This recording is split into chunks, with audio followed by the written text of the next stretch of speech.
Hey everybody, it's Caleb from Meal Reviews and Rants, and this is going to be a special kind of video. It's going to be very different from what I usually post. So, before I get into it, let me just say right now, I live in Illinois, and where I live, it's actually negative 35 fucking degrees outside. So, yeah, I don't want to smoke outside. It's too fucking cold. So, good old reliable here.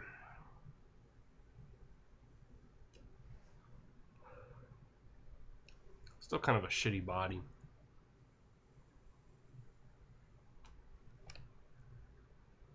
You gotta really suck on it. Okay, guys, so today I'm gonna do a job review, and if there's anybody out there who's desperate for a job, this video is made for you. It's gonna be an entire in-depth review on pizza delivery. Now, if you guys don't have any interest in this, I recommend you leave now, go check out my other videos. I don't expect this video to become very big or popular, but I know there's some people out there who's really desperate for a job, and I want to say, first and foremost, that pizza delivery is a very good job to go into. And before I go into it, let me also say, I've never worked a legit job in my life. Um, I've worked a lot of projects with a former employer, and then, we got into this feud, I guess. So those days are over. But I have done like landscaping, painting, cleaning out houses, that kind of stuff, construction, basic construction, that sort of stuff. So I never worked a legit job. So this job is actually my first legit job to actually get a good reference from. And the big question altogether is pizza delivery hard?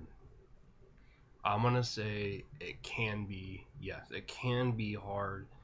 For the most part, it isn't hard. It's pretty straightforward. But when things get busy and you have the expectations on your shoulders, it can be hard. The hardest thing about the pizza delivery job is you have to memorize all the streets.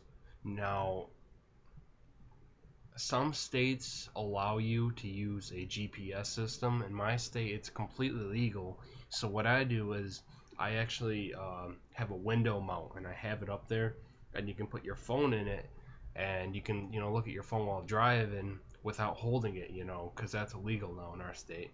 And I use a really good navigation app. Let me see if I can pull up for you guys. It's going to be called Sigic Navigation. You can see Sigic is going to be right there. So, yeah. It's a really good navigation app simply because when you zoom in, it'll actually show the addresses down the street. Now, it's not cheap. There's a free 7-day trial, but after that, you have to fork over $40 to keep the app, which I did. I thought it was completely necessary. A lot of these other apps are bullshit, and Google Maps is good, but it uses data, and I can't do that. So, okay, so you are in control of finding all the streets. Okay, a lot of the pizza delivery jobs are at night, so a lot of the times you're also required to find an address in the dark, and that can be hard sometimes. Um, See, my GPS is nice because, like I said, it has addresses listed on it, but it's not always accurate. And the hardest ones to find are definitely apartments. Those are the hardest ones to find. Yeah. There's been a couple times where I slipped up and I couldn't find it, and the customer gets pissed off. But let me explain to you guys how everything works within pizza delivery. You go into work, okay, and they're gonna have a delivery there, okay? Whether it be a pizza or salad or anything, you're gonna have two different receipts, and they're gonna be the same thing identically. You want to hang one of those up somewhere, so whoever owns the place knows that you made the delivery and they can get the money that they need. You're going to look at the receipt. Always look at it before you go. You need to make sure that to see if they ordered any pop, any extra sauce, or anything like that. Because if you drive in, way out and you forget that, they do tend to get kind of mad sometimes. So always do that before you take it. You want to put it, now depending on what the order is. If it's a pizza, you want to put it in a hot, I don't know what you call them, hot bag, I think they're called. You open it up, you put it in, and you put it back. It's pretty straightforward. A lot of the times, if it's salad or something, you carry it in a box or whatever. I recommend that you put all your food in your back seat. If your car has slanted seats, which will be a problem because it'll slide the cheese and it'll piss off some customers, you want to take a big blanket or some towels or some old clothes and stuff them in there. Ooh, I just threw my e-cig. And you want to get it as flat as possible to lay the pizza on, so that way the cheese doesn't slide.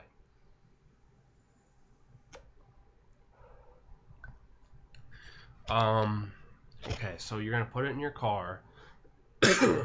I recommend that you know your city quite well, unless you're using a high-tech GPS.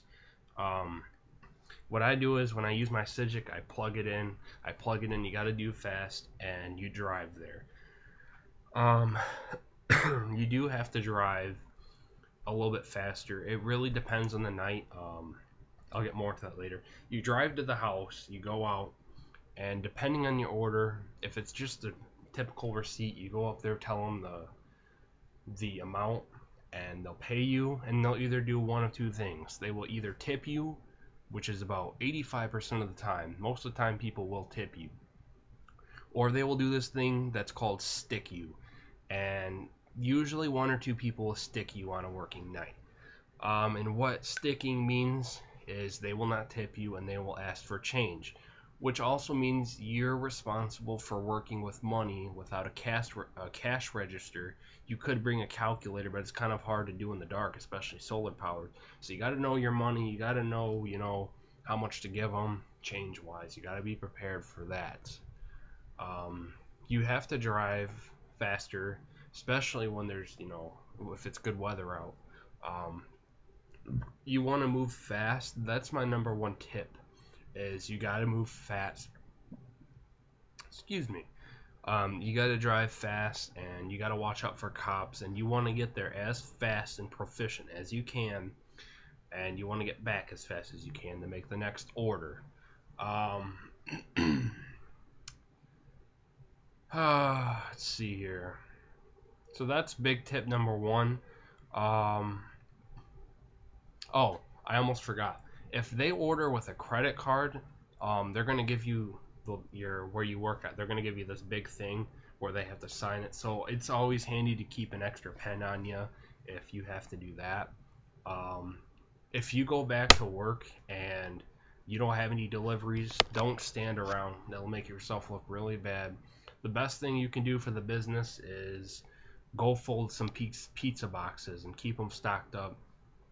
It may be confusing at first, but once you learn it, you'll never forget it. And just fold some pizza boxes. Check the sizes, see what they need, and get them all folded up. And yeah, it's pretty straightforward stuff.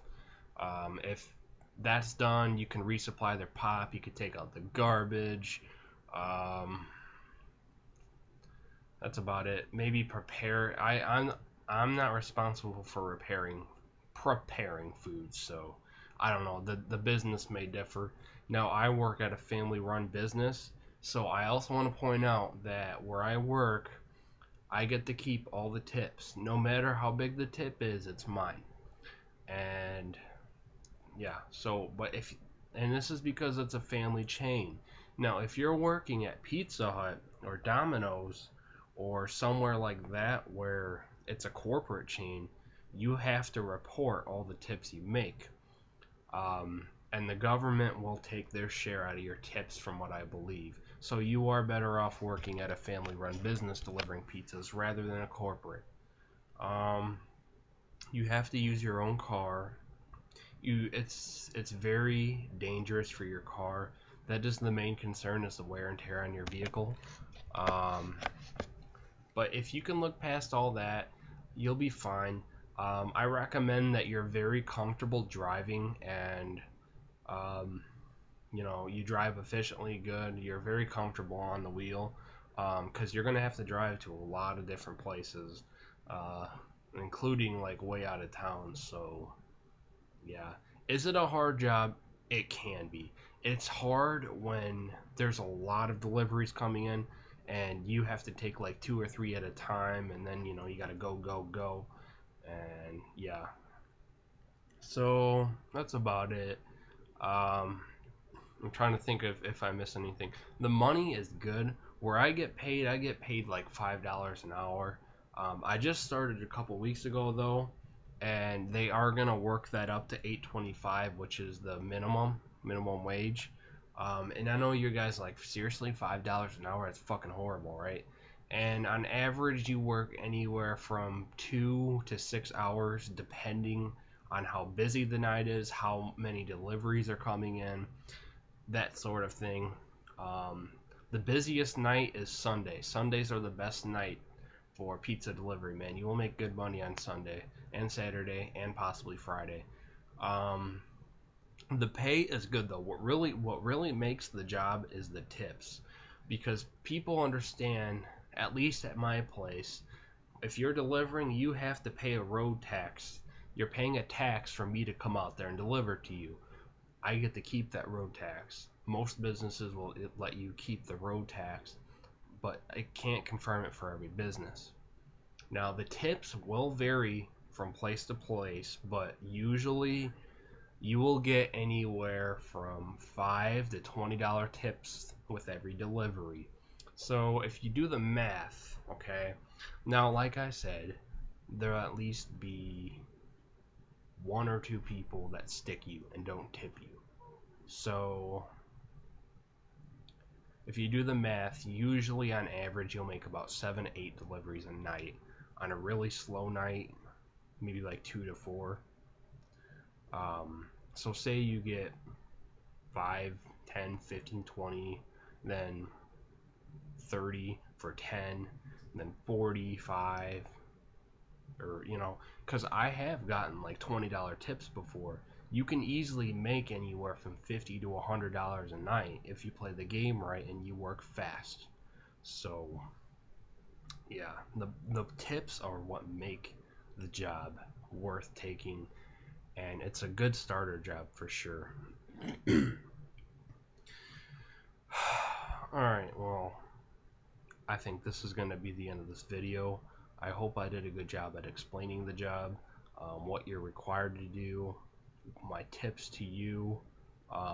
If you guys have any questions regarding this particular job, private message me and I'll get back to you, and I will answer any questions you have about this job. Alright, this is Caleb. Take it easy. See you guys later.